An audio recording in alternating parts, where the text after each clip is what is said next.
Hey, this is Blaine Parrott, and welcome back to That Ain't Black podcast. I got another guest here. I had her on before. How to get in the studio before she blew up and forgot about little old me and nothing like that, making all that money and everything. Be out there in Hollywood, New York, doing all that kind of stuff, making all that money and all that, doing all that, getting awards and all that kind of stuff. And I don't know nothing about Seattle. So I had to get her back on That Ain't Black podcast, and I'm with Miss Hailey Graves. How you doing, Hailey? I'm good. How are you? Good morning. All right, all right. What you been up to? Because I've been seeing you Everything. blowing up on every time I turn on Instagram. Like, god damn, she living up on here. All this video rehearsing. You got your band and everything. Yeah. What's going on? Yeah, no, everybody says that. I hear it so much. Right here? Mm-hmm. Okay, cool. Yeah, no, everybody says that to me, that they see me everywhere online. Yeah. And I'm like, where do you see me online? I'm just in my bedroom, in my apartment, just posting on Instagram. Maybe I just have too much time on my hands. But No. You doing your yeah, thing. no, I'm really consistent with posting. Uh-huh. But a lot of people they'll either see me on the street, they'll see me at work, or they'll just see me in the grocery store. That was a new one. Uh-huh. And be like, oh my God, I love your music so much. And at first I'm always like, are you sure you got the right person? Uh-huh. Are you sure? Uh-huh. When I was in the grocery store the other day and this guy stopped me and was like, I love your music so much, I was like, do you know actually who I am, or you mixing me up with someone? Mm. And I, on stage, I look different than not super different, but I'm in more stage attire versus I guess just walking around my neighborhood in sweatpants and stuff. Maybe it's the hair. I don't know if you noticed, I'm blonde now. I'm half blonde. But yeah, no, this guy stopped me and was just like, I love your music so much. And I just was like, okay, cool, thanks, man. And I was like, I'm Hailey, nice to meet you. And he's like, I know who you are. I'm like, okay, cool, so you do got the right person. Mm-hmm.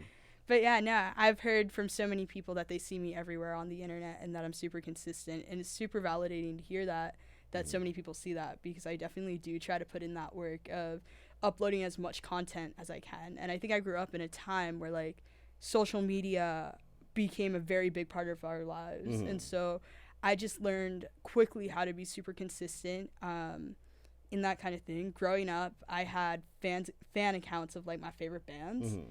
And so I used to post all the time on those.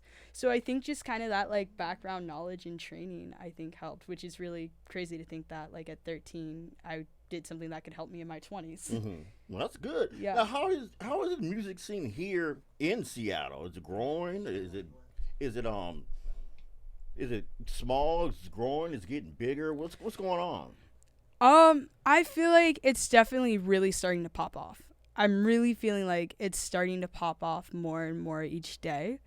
I'm seeing so many new artists come out, which is super cool, because there was a minute last year where I felt like I was kind of the only solo artist, because Seattle has a lot of bands, a lot of great bands, but it's a little different when you're a solo artist because everything's on you. You're your own manager, you're your own, not necessarily producer, because I've had producers that I've been working with on music stuff. But you're just kind of your own booker. You're your own, basically everything, when it comes to the music business side of things.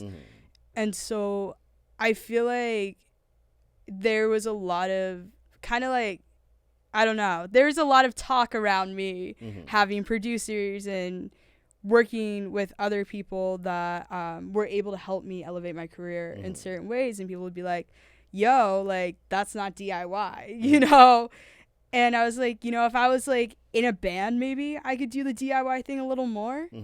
But at the end of the day, I'm one person. Yeah. I can't do everything. And actually, in the last month, I now have a manager. I was able to find a manager in the last month. And oh my God, it is just a relief.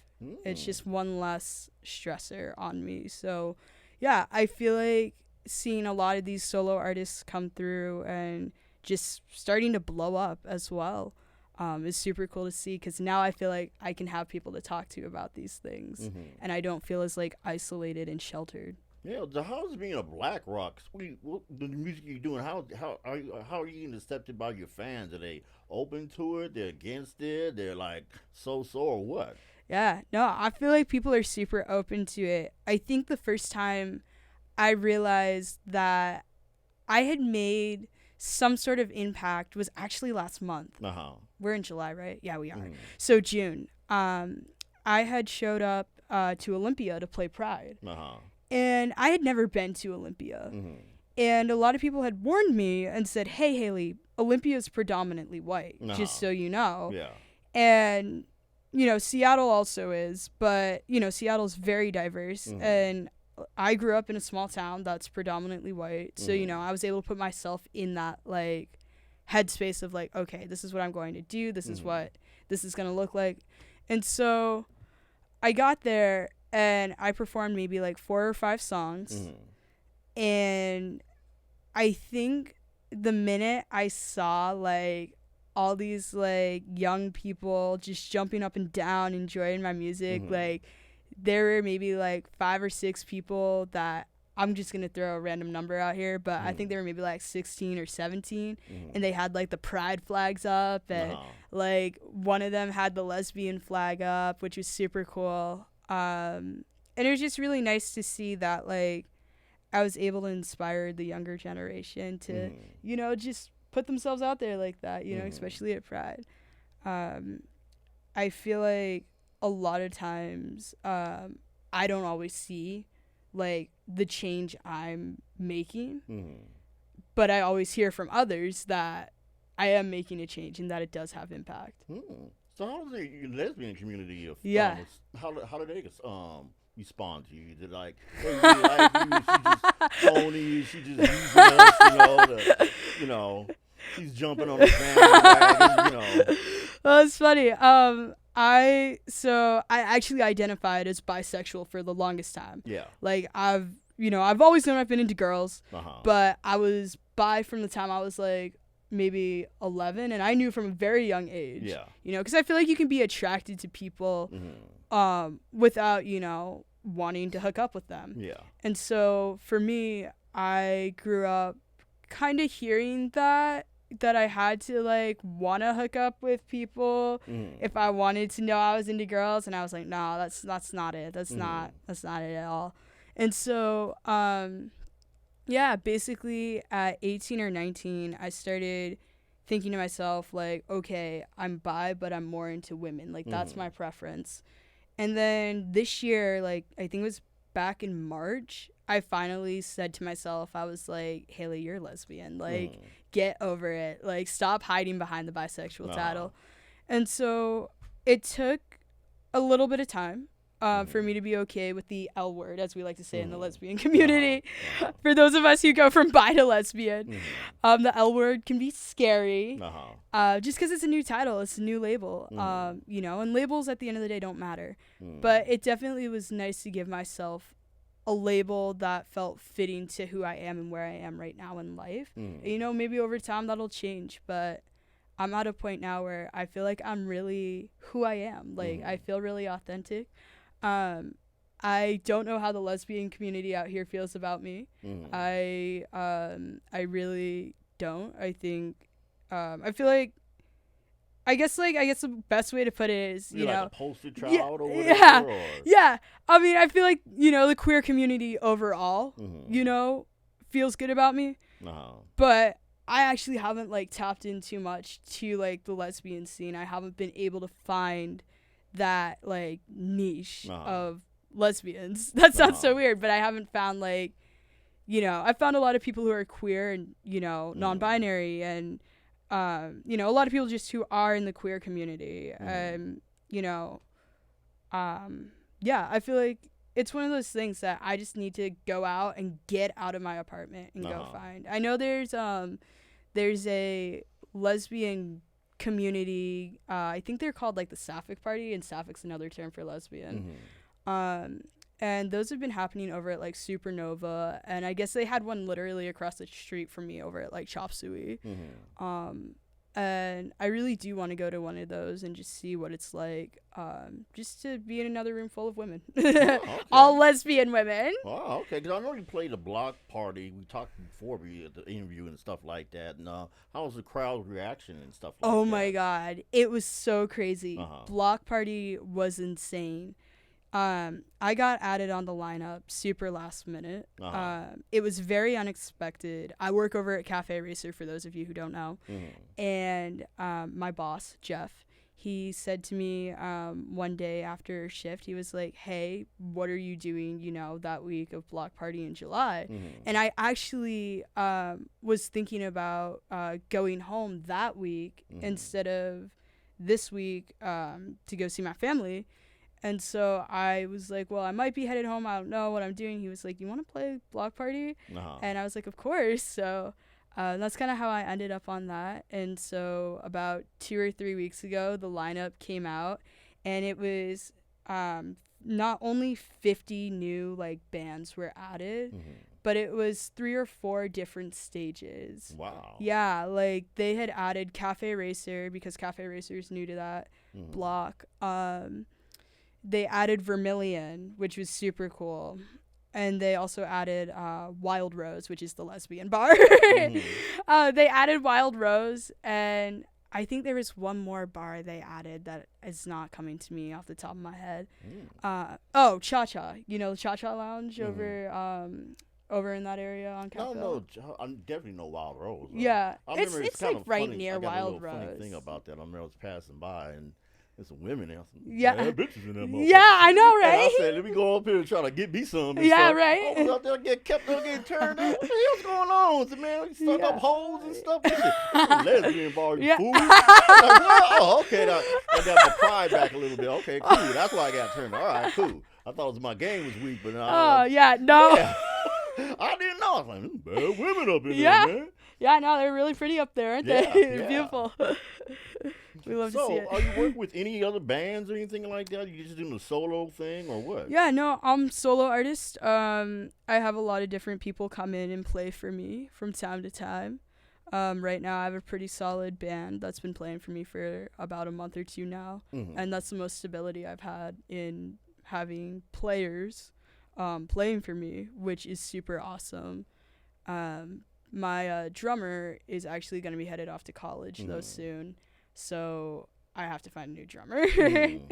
But I think I'm going to go back to hiring people to play for me, but it's been nice to have a committed group of people all summer. Yeah, I see you've been practicing and everything.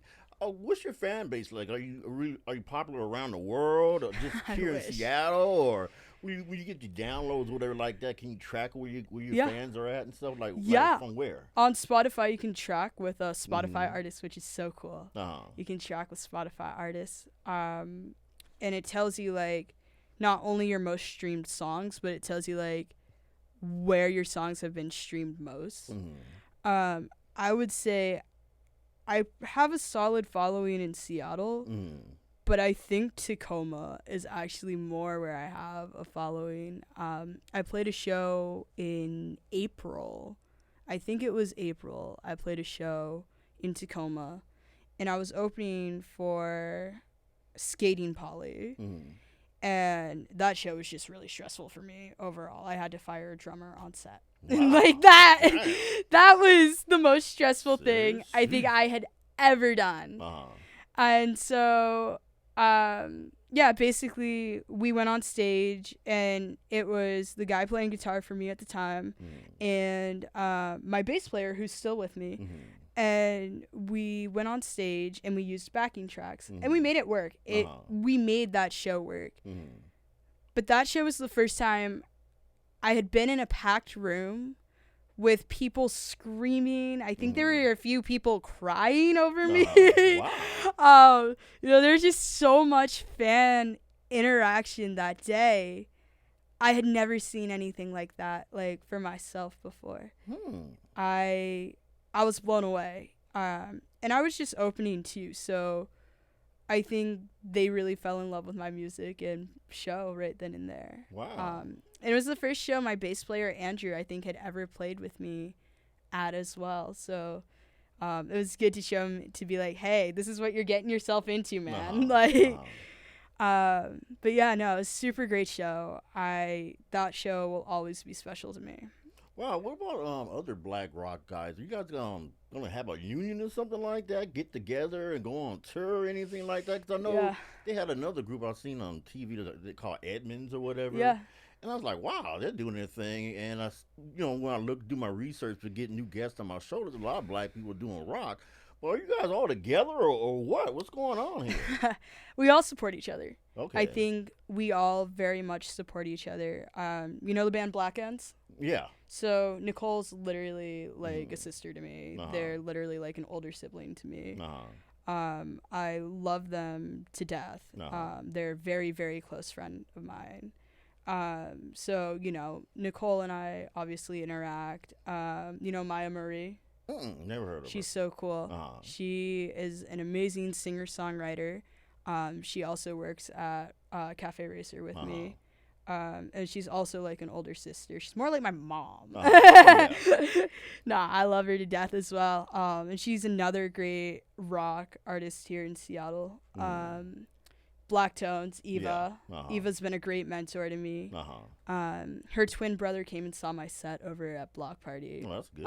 As well as their manager, Devon, Uh-huh. which just like meant the world to me because a year ago I played a show with them, with the Black Tones, and it was just really cool to have them in the room, or have Devon and Cedric in the room and have them be like, seeing how far I've come in the last year, and just seeing that growth I've made as an artist.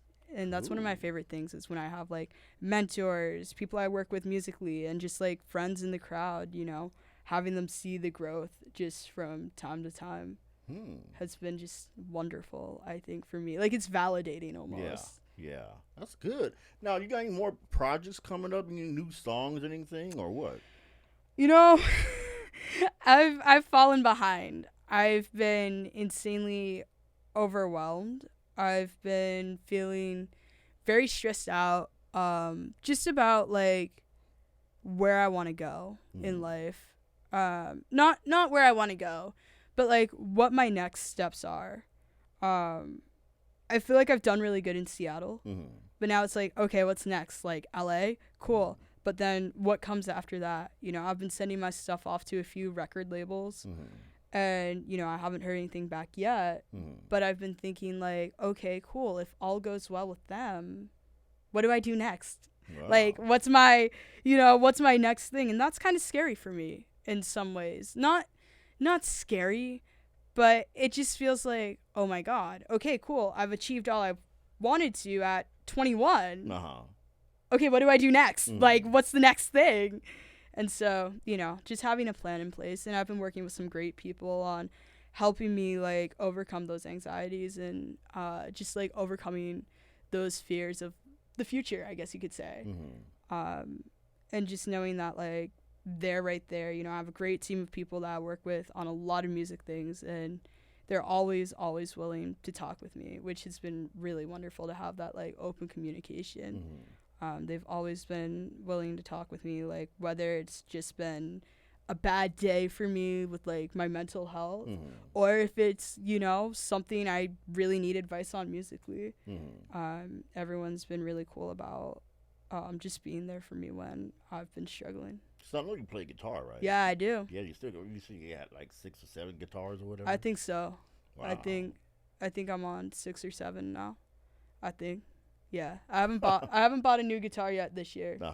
But I actually am in the process of buying one to smash in a music video. Just a cheap like $25 guitar that's used from like a pawn shop. Man.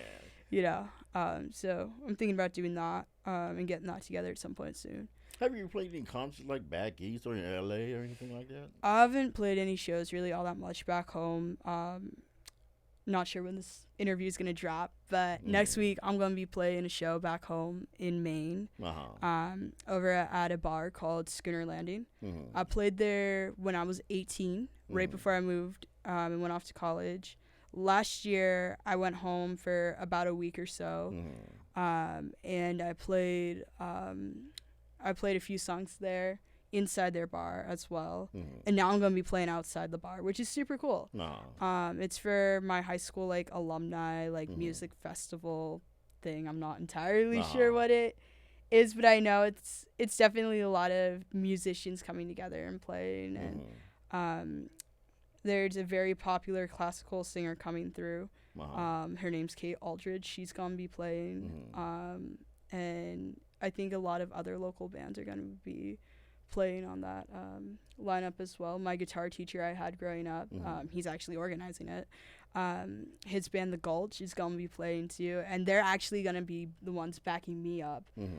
So I didn't have to like fly Andrew and my guys, obviously to Maine for the show, which is cool. I mean, I would have loved for them to be a part of it, but airlines are expensive. Yeah.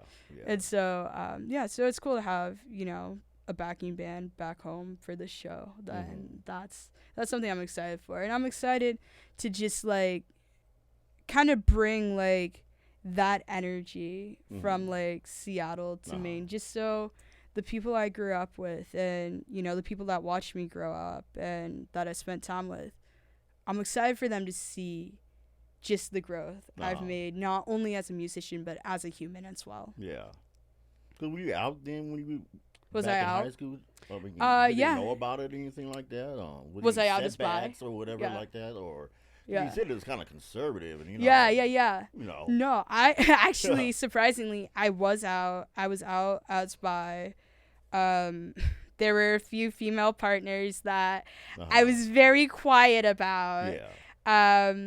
But I had a few female partners who I'm still good friends with to this day. It wasn't anything super serious, but I think at 16, 17, 18, that's when you start to realize like, I'm more into women than I am guys, or, and you just try to figure that out. And I dated a lot of people. Like I dated like 5 or 6 guys in the span of like 2 years, give or take. Yeah, exactly. I was awful too. I was awful to them, and a lot of them were awful to me. But I was a toxic partner from time to time, and I think a lot of it, I've been doing a lot of reflecting lately, and a lot of it I think had to do with the fact that I am into girls and that I've always had that preference. And so when I'd get with these guys, I wouldn't have that emotional connection like I've had with like past female partners. I've been single for almost like 2 years now, and this is the longest I've like been single, and I'm just really happy because it's been like 2 years of self-discovery, like learning who I am as a person and just growing and just being healthier. Like this is the healthiest I've been too. So I'm really happy. Like I'm half blonde now. I never would have done that like 4 years ago. Yeah. Okay, how was did your family supportive of what you're doing? Yeah. Did they help you out? Very, very supportive. Definitely helped me out with a lot of different things. They've just been so insanely supportive about everything. I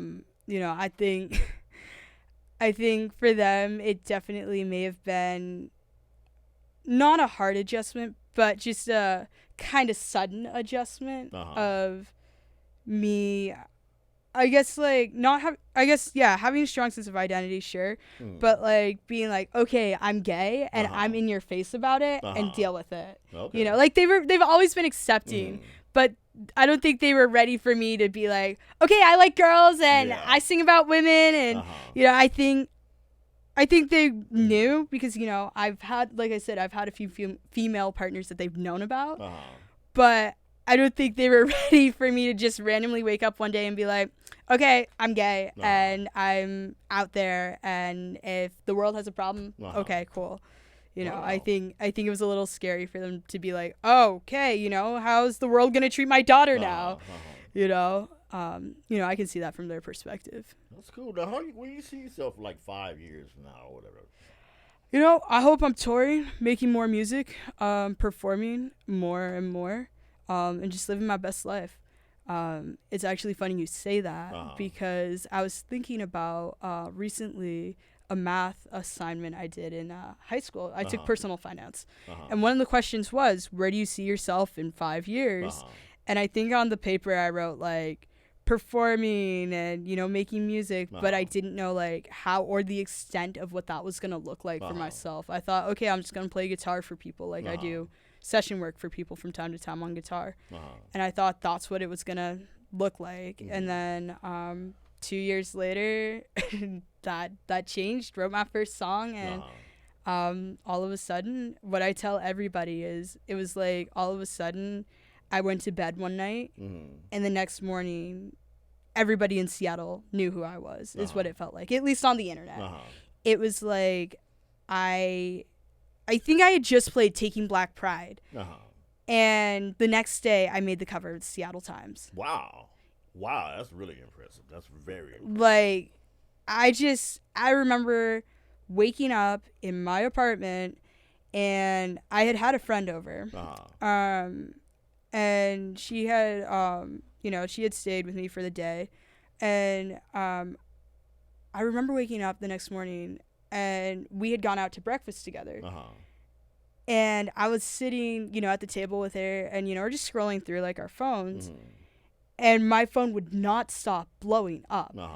Everybody was tagging me and stuff left and right. Like, it was my first show in Seattle too, like, especially as a solo artist. It's my first show ever, really, as a solo artist. And I just remember waking up and, like, seeing, people tagging me and stuff, and I was like, I'll respond later. And like I said, we went over to IHOP, and all of a sudden, like, I have like 10, 20 new, like, DMs from people I didn't even know. Or, like, people I was going to potentially work with, messaging me. I had, like, people just tagging me and things left and right from, like, Taking Black Pride. And I was just like, oh, my God. Like, this is crazy. I'm on the cover of Seattle Times. And I just remember my friend being like, see, I told you we were going to make it. So you're not going to go down to L.A. or anything like that? No, I am. I want to go to L.A. I love playing in Seattle. But now I'm starting to feel like I'm in a circle. Yeah.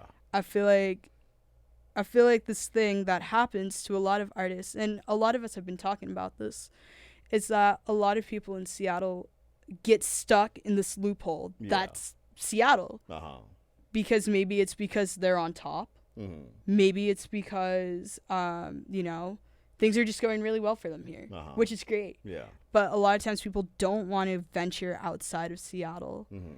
And a lot of people, told me that too, that, that could happen. And I started to find myself slowly starting to get in that loophole. And so I, after I realized I was getting in that loophole, I was like, okay, we're going to take a break from playing shows for a little bit after the summer, reevaluate, what I want to do, and figure out how I'm going to break into LA's, like, music scene, like, how I'm going to, make myself known in LA's music scene. Okay. Being a black person, they expect you to be doing hip hop, of course, is it kind of like, what problems are you having and stuff? Because if you're black, you're doing hip hop, you get $1 million, back you up, you get all the videos and all that kind of stuff. But when you're doing what you're doing, they're like, we don't want that. We want a hip hop. We want hip hop. We want another Sierra or somebody else. I mean, any problems or whatever? I haven't had that much of a problem with that in Seattle. I haven't had, actually, just Washington, period. I haven't had that as a problem in Washington all that much. I think Seattle has a really strong black rock scene. A lot of people don't know that. But Seattle has a really, really strong just rock scene, and it's very much led by black women. Apparently I can't English today. It's very much led by black women in my eyes, just from what I've seen. I feel like it's very powerful that it is led by a lot of black women. I think my struggle is when I'm doing things outside of Seattle or outside of Washington. I'm having a harder time actually breaking into the music scene back in my home state than I am here in Seattle. I don't know if it has anything to do with race, if it has to do with sexuality, or what it may be, but I'm having a much easier time, like, getting my name out there in the Pacific Northwest versus like New England. You know, that is one of my goals, is to try to break into New England, Maine, Massachusetts, you know, music scene just a little more and see where that could take me. But really my main focus right now is Pacific Northwest and how I can keep growing on this side. And then eventually my hope would be that it connects. Is that it connects somehow. I don't know how that barrier or bridge will look, but that's my hope, is that it connects. Wow, that's really good, really good. So, I mean, are you gonna go to New York, Chicago, or anywhere like that? Because how is black rock scene? Is it coming up? Is it? Cause, I mean, Yeah. Is it really coming up? Yeah, I would say my genre of music. So my genre is pop punk, basically. And I would say that in pop punk, I'm starting to see the shift a little bit. You know, we got artists like Meet Me at the Altar. Yeah. I remember you wanted them great. on your show. Yeah. Meet Me at the Altar. Willow Smith. She's doing pop punk. I think that's what she's doing. Last I knew, she's doing pop punk. And then another band called Magnolia Park. They're pop punk. And I've just stumbled upon him on TikTok, actually, and he has a song called like Black Lives Matter, or I think it's called Black Lives Matter, maybe not. I haven't gotten to hear the full thing yet, but it's just really cool to see that in like my genre of music in this like new decade is starting to be black, and I'm starting to see that shift. So I'm glad to be a part of this shift as well of like black pop punk. Like that's what I want to see. Is I'm really tired of these whiny white men in this genre. That's the second question I was going to ask you, is how do you well receive within the white rock community and stuff? Do you feel like they're trying to take on over? Hip hop, what's going on now? You know. Oh my God. Yeah. No. I mean, I always feel like, you know, with like rap and hip hop that you know, it can be a very diverse genre as well. In my eyes, rap has always been predominantly black. You know, I feel like a lot of times what I've seen a lot of white rappers do, especially in the last couple of years, I've seen a lot of white rappers not really respect like black people in hip hop. You know, they think they can say the N-word. When SoundCloud rappers were a thing. I don't know if it's still a thing, but SoundCloud rappers were a little bit of a thing a few years ago, and I just remember so many friends in high school tried to be SoundCloud rappers, and you know they did good. You know their music was good, but it always ticked me off because so many of them would use the N-word, and I was like, "You are white, like stop, like you know." And they would show me their stuff too, and I'm like, Do you not get why I don't want to hear this? Like, it's great, but you are white and using the N-word. Like, no. Actually, do you use TikTok, by the way? I think you do. Yeah. You follow me on TikTok. Yeah. So, there's like this trend right now where like a lot of black people are like going up to their friends with like their iPhones, like their cameras, and like filming their white friends and trying to get them to say the N-word. And it's so fucking funny. Damn. Like, oh my God, they're trying to get them they're trying to get them to say it, and I don't remember what the song is called, but it's called like My Nigga, I think it's what the song's called, and they're trying to get them to say it at like throughout the like song, like the 30 seconds, and oh my God, it's just really funny. It's like their friends who are black are just staring at their white friend, like, you know, trying to get them to say it. It's great. I think it's funny.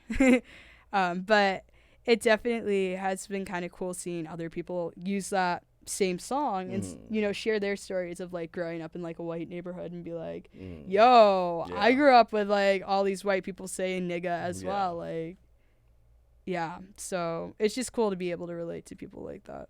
Wow, man, that's really good. Well, I'm really glad that I had you back and everything. Before we wrap this up, you want to throw out anything? Yeah, no, thank you so much for having me. I'm so glad to be back. It's Uh-huh. been so good to see you. Uh-huh. It's so crazy that you hit me up last night. I was like, I'm free today. Let's No, go. cool. And I like it that you're rocking my shirt also. Yes, I love the shirt Have so you much. had any feedback from the shirt? Or you asked Yeah. me any questions about it, anything Yeah. like that? No, I love the shirt so much. It's Okay. oh my god. Like I wear the shirt all the time. I have like a stain on it. It's like a toothpaste Oh, don't stain. worry about that. So- I'll hook you up with another yeah. one. Sweet. Don't worry about Yeah, that. but yeah, no, I love the shirt. You know, that's one thing I'm trying to be better about too Uh-huh. is like I like wearing brands. Like Mhm. maybe it's just my aesthetic, Uh-huh. but I love wearing brands and then being able to tag them on Instagram Yeah. is another like big thing I like doing. And Uh-huh. so when I can wear like something local like this, Uh-huh. you know, it's super cool. And I feel like I'm just repping, you know, you guys. Okay, that's good. Thanks a lot so much. And I'm glad I had to get you back in the studio so I can say that, hey, I actually had her before she blew up. And did everything. You had me twice. Yeah, making all this money and everything. I know you're going to move out of Yeah. Seattle once you get them big fat paychecks and yeah. everything. But I'll be back here. Seattle's too damn Yeah. expensive. Yeah, It's crazy for real. expensive Oh my here. god, it's so expensive over here. So, But yeah, no, I'll always be back. I think you were the first person that ever actually interviewed me. No, because I remember I seen you down at, what's that? Pioneer one park, Square. and I seen her and I said, wait a Yeah. minute, she's good and stuff Yeah. like that. And I said, she's different and everything like that. And what I'm doing with my project, that ain't black and stuff, is getting black folks doing different things in different areas and arenas in life. And it says, so I gotta get her on. So once you got done with your set, walked up to you, hooked you up with Yeah, the you t-shirt.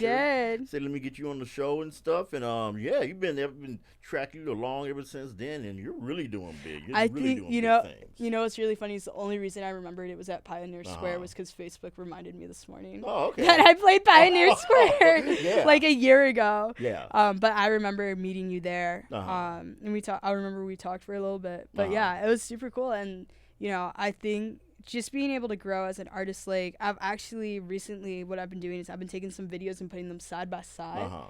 and it's just cool to watch because I recently put a video of me in a rehearsal from like Mhm. maybe like just this February, Uh-huh. and then I put one of me from like I think it was last week. Uh-huh. Last week feels like such a blur with Mhm. like block party and everything. I Mhm. played like 2 shows in one day that week as well. Wow. Yeah, I played a show in Cap Hill, Uh-huh. and then or the CD, and then I Mhm. played one up in Olympia.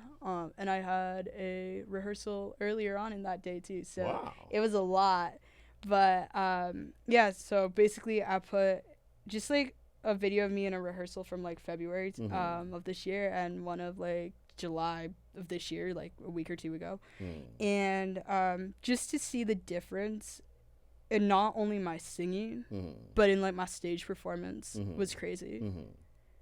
I feel like I've just improved so much. And I know because I see yeah. you've been rehearsing and everything. Getting them steps down. Yeah, Yeah. no, I work with a super sick choreographer. So Serious? Okay. yeah, she's super dope. She's I super thought dope. all that stuff was natural. Dude. No.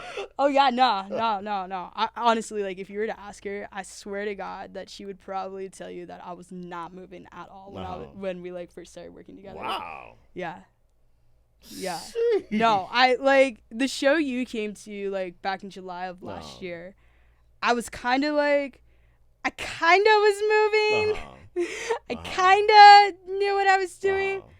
But now it's more like I generally will have, I guess, dance lesson, we could call it. Uh-huh. I guess I have like, you know, dance lesson, movement lesson with her when I need, you know, help figuring out like how much room I have on a stage. Uh-huh. Like how big a stage is going to be. Mhm. And so generally I try to get in for a lesson with her like once a Uh-huh. month to just work on just movement and getting me to figure out like how much space I have Uh-huh. to perform on, or yeah, I guess that's the best way you can put that. But yeah, it's been really, really helpful, and I actually now utilize left and right more when I perform on stage instead of just like middle. Uh-huh. And yeah, so I definitely feel like it's helped a lot. So yeah, no, there's no way that's natural for me. There's no way. Well, I was the one to ask also, did they like do like Pearl Jam and Soundgarden? Did they help out the rock community here or what? Or, Yeah, I feel like you know, Do you mean just like in general? Yeah, because Seattle was known back in the '90s and stuff like that, the grunge and stuff, and we were huge and everything. I was just one of those guys were like Soundgarden. I know Chris died and stuff, but Pearl Jam and the other groups and stuff like that. I mean, they were everywhere. Seattle was the shit back in the day. I mean, Yeah, back yeah, in the yeah, 90s and stuff. yeah. Did they help you guys? Did they help you guys out, support you, or what? I think they support us to some degree. I'm not entirely sure because I don't have any connections to. I do have connections to Pearl Jam. Rachel Field and Ed Brooks actually mastered my first EP, and I think they did stuff for Pearl Jam as well, if I remember correctly. But yeah, I feel like, you know, they definitely rep Seattle very well. I feel like Pearl Jam definitely does. I may be wrong in saying this, but I recently saw on Facebook that one of the guys in Pearl Jam was wearing a Black Tones t-shirt. I think it was Pearl Jam. I think it was Pearl Jam. They were wearing a Black Tones t-shirt. So I definitely feel like they're repping in different ways. I think maybe in smaller ways. I know for me, I'm definitely a little bit different in my genre of music. You know, a lot of bands out here do maybe like more grunge, like I guess like grunge with like catchy melodies. So maybe grunge pop. I don't know if that's the right term. But I feel like there's a lot of grunge in the city still. Like Black Ends, I know they're grunge pop. You know, the Black Tones, they have some grunge influence. And I think there's a lot of grunge here, and my genre is just a little different just because I do pop punk. And there's nothing wrong with it. So basically, I guess what I'm trying to get at and what my point is with that is I think those guys would know more about how maybe like Pearl Jam and Soundgarden are helping versus how I might know like how they are helping. You know, I'm over here in my own lane, like listening to like Newfound Glory and All Time Low, and those kinds of bands that I grew up with. So it's more of like, how do I get in with those guys? At least for me. So I hate to say it, but I'm not super connected. Like, well, I am super connected, but I'm not like super like, I don't know what the right word is. No. I'm not super like following that scene. I guess I'm not following that like grunge kind of like wave. I'm over here in my own like pop punk wave. Hey, why don't you play your guitar when you get shows and stuff like that? Because you don't want to be compared to Jimmy or you know? No. I get asked this a lot. Yeah. I feel like right now it's not what I'm doing. I've played guitar a few different times on stage at a few of my shows. Just being black and being from here and stuff like that, they're always going to have that kind of like with Jimi Hendrix. I mean, he was the daddy of it, you know. Exactly. He's like, hey, you come on. No, I get that a lot. I think I love playing guitar. I love playing guitar for others, but at least with my own stuff, at least where I'm at right now with it, I'm more enjoying like kind of fronting and letting the other people in my band do the work. But now that you say that, that makes sense why a lot of people have been asking me why I don't play guitar on stage. That makes a lot of sense. But yeah, no, I mean, there's been some comments of that, you know, I've received growing up of, oh my God, you look like Jimi Hendrix. You play guitar, and you're black, and you have an afro, so you automatically look like Jimi Hendrix, and come from white people. And I was like, you're just saying that because you've never seen a like black person play guitar outside of Jimi Hendrix. Like, come on, like, you know, I think for me right now, I'm just not feeling up for playing guitar all that much on stage, and I've had to come to terms with like, there's nothing wrong with that. That's you know, I'm happy doing what I'm doing. You know, next year when I finish, you know, an album that I'm slowly kind of starting to like develop and work on, you know, I think I'll probably be playing guitar a little more. But right now it's just not what I'm feeling like doing. Well, can you play Star Spangled Banner? Yes, I can. Okay, yeah, I want to hear that. Definitely want to hear that. I'll send you the video. I'll send you the video. I played it in high school. I played it at 2 different high school assemblies. Okay. And so, yeah, I'll have to send you that. I know. It sounds so good on guitar and stuff Yeah. like that, especially when someone has the skills to do it. It's Yeah. like it's incredible. Yeah, no, it's really fun to play. Uh-huh. I recently like retaught myself that about a few weeks ago because I'm sending in a videotape of me playing to the stadium baseball, basketball, sports games. Yeah, sports games. To see if they'd be interested in me playing Star Spangled Banner at one of the like sports games this year or next year.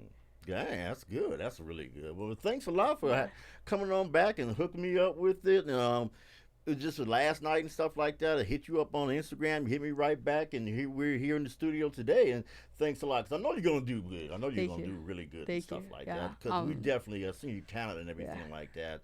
And what you do, pop punking right there, is new and it's different and stuff. Because hip hop is only going to go so far. It's only going to go so far. And rock has to make a comeback. We need pioneers like you doing the pop punk stuff to lead the charge. I think one of my baddest bitch moments recently was actually at Block Party on my song Waiting. And one of the things that I wish there was more of was like Black people, like I said, doing rock and punk, whatever. But I wish more of them did screaming. And on my song Waiting, I now scream. I was taught how to scream vocally. And so in my song Waiting, I've been screaming a lot live. And I just feel like when I do that, I feel like the baddest like Black bitch in the room. Like I don't know why. It was suggested to me to try that one day, and at first I was hesitant. I was hesitant about it. It was like, I don't know if I can do it. And then I did it at Pride, and I was like, wow, that was super cool. I actually, I could scream. That's good. And then at Block Party, and I don't know if it's because of like the microphone I was using, because I bought my own. And super cool Telefunken microphone. It's great. And so it has this great sound. It's super clear. It has a lot of clarity. And so, I did the scream, and oh my God, like I watched the video back, and I couldn't stop watching it because I felt like just like the baddest bitch in that moment. And like watching it back, I was like, wow, I feel powerful. Why don't you make a song called Baddest Bitch? Honestly, I've thought about it. Honestly, I'm not gonna lie, I have thought about that. I don't know if it'd be about me or about girls, but one of the two. One of the two. So you're going to be smashing in guitars on stage, anything like that? I'd like to. It's pretty expensive, I'd like to. I mean, I'm going to find cheapy. I'm going to find a cheapo. Get some off Walmart. Yeah. That's what I'm saying. Yeah, I found a $25 one I'm going to smash soon, so I'm hoping. Like, I'm going to set it on fire, too. Like, that would be okay. Fun. Yeah, I want to set it on fire. Don't get yourself arrested. Get some free press and stuff like that. Yeah. I mean, what? Hailey Graves coming from the King County Jail. Yeah. Raise up money to bail her out. There's no such thing as bad press, right? Like, all press is good press, right? No such thing as bad press. But as long as you ain't get incarcerated in there. Yeah, it'd be bad if I was. It would be real bad if I was. But no. I that would be like an outdoor thing if I really was to ever set a guitar on fire. I think that'd be fun. But never my own. Hell no. Never my own. I love mine too much. I could never smash it or set fire to it or anything like that. Man. Well, thanks a lot. Thank you. Thanks a lot again and stuff like that for showing up on That Ain't Black podcast. Thank you for having me. And when you get up there, just keep on rocking that shirt and stuff like that so I can make some sales and everything. You know it. You know it. I think I wore this at one of my shows. I think I had a show and I wore this shirt. And it was so cool because it was like, oh yeah, that ain't black. Yeah. This is making my point here. Yeah, this ain't black. Exactly, this isn't your typical black artist. Exactly. I remember it's kind of funny when I was walking around with the shirt on. I was down there at Pioneer Square. Yeah. And the cops thought I was up to something. Like, are you serious? Yeah, because they was looking at me. So like, I came down because he thought I was coming down to like rebel against what you guys are doing or the oh Black my Tones God. are doing. Because I went up and I talked to Eva. She said, "Oh no, it's a podcast show, everybody.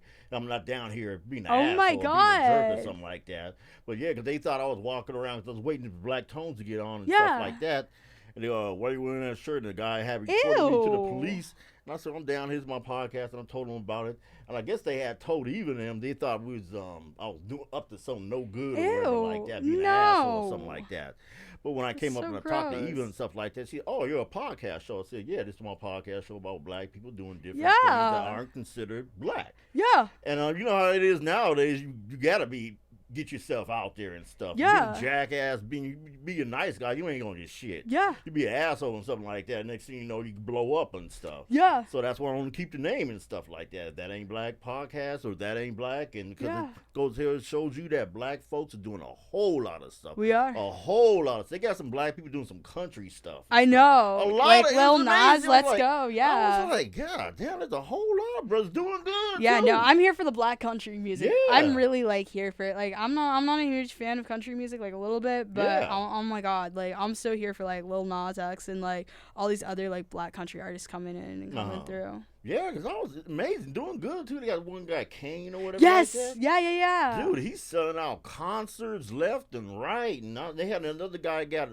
nominated for a Grammy and stuff. And I Yeah. was like, whoa, man, black folks is We're folks popping is off. getting up. We're Yeah, doing no, a whole lot of stuff we're in a whole yeah, lot yeah, of different no. areas. It and is. arenas. We're in 2022. Like we're gonna pop off. Like Exactly. it is our time. It is our decade. We deserve this. We Yeah. deserve to be in the front. We Exactly. really do. We are what black folks been trying to get on there doing wine, tequila, Yes, beer. yes, I've seen all that. different types of stuff. Yeah. I'm like, God I'm damn, seeing a I lot didn't more know. black models Yeah. too, like Yeah. which has been really nice. Like Yeah. growing up, I didn't have a lot of like black representation, Yeah. so Yeah. I grew up like, you know, seeing white people in Yeah. you know certain shirts and not knowing if like that would look good on Yeah. me. Yeah. And like now, it's just so important to like see yourself Yeah. in that. I had a Yeah. conversation with Eva Walker about Yeah. that, Yeah. about how important it is just to like be able to see yourself. You know, like a lot of white girls, you know, what they don't realize is they get to have that conversation about hair with their friends, Yeah. you know, Yeah. and how they do their hair and Uh-huh. blah blah blah blah. Mhm.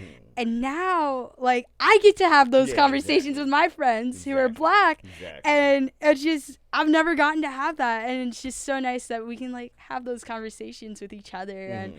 finally have those conversations with each other. Like, Mhm. after, you know, growing up in a more predominantly white area where, you know, we had girls with, you know, white blonde straight hair, or, you know, white brunette hair. You know what I'm talking about? Yeah. And so for me, like, to finally just be like, oh, I'm using this product, you're using this product too? Uh-huh. Cool. Uh-huh. You know, or hey, this is what's working for me, or Uh-huh. you know, I think that's helped. You know, dyeing my hair too, like, it's helped me feel more confident. I got my first tattoo, by the way. Wow. Yeah, it's Cool, helped me feel cool. more confident. Anyway, it's super random. But anyway, dyeing my hair, it's been a big thing I've always wanted to do, Uh-huh. but I never I never knew how things would look on me. Yeah. Just yeah. like, because I'm black and I grew up in a white area, you know, green hair, you know, on a white person's gonna Yeah. look different than Yeah. maybe on a black person, Definitely. you know, or like, you know, highlights, Uh-huh. you know, especially like I have, you know, I wanted to go blonde for a while, but I was always scared that it was gonna look like this ugly, like yellow, like, I don't know, it's just ugly yellow. And when I got it done, it was kind of silver, and I was like, oh God, what did I just do? And then 2 days later, I was absolutely in love, and I was like, I'm not going back to natural black. Like, no. Well, they say blondes have more fun. Yeah, so. they do. Honestly, I see why. Oh, man. I really see why. Wow. Well, thanks a lot again, and maybe in the future I'll have you back on once you will. get really big and stuff like that. You can sit For back sure. and fall back and have me on. Like, what, I'm always 60 gonna be Minutes here. or You whatever can't get like rid of that? me. Yeah, okay. You cannot get rid of me. You cannot get rid of me. It's not happening. Well, thanks a lot again. And this goes to show you that black folks are doing a whole lot more stuff than rap, dance, and play basketball. And thanks again, Hailey Graves, for being on That Ain't Black podcast with Thank your you. man, Blaine Parrott. Thank you so much. Okay.